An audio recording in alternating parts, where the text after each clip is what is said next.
Egypt's top generals made an announcement Monday clearing the way for General Abdul Fatah al-Sisi to run for president, and the press is pretty certain he's going to win.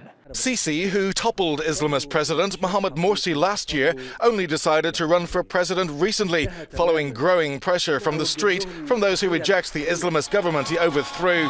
Or so he says. The truth is that al-Sisi has been seen as a likely presidential candidate ever since he gave Morsi his walking papers last July. The Washington Post was one of many outlets to raise the subject at the time.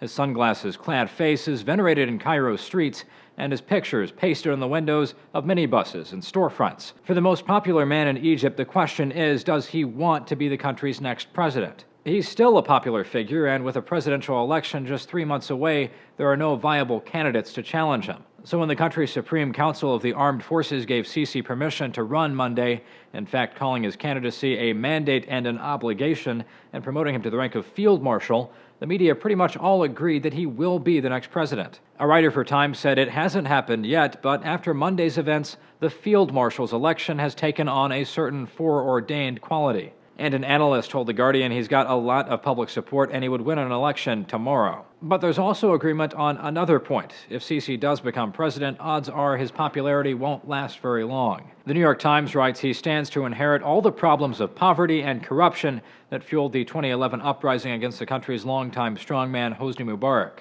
A BBC reporter added his victory looks all but guaranteed, but he will inherit a deeply divided country and a failing economy. Without quick solutions, he too could face the wrath of the people. Former President Mohamed Morsi is set to go on trial Tuesday. Police continue to clash with Morsi's supporters, with at least 54 people killed over the weekend. For Newsiam's Zach Toombs.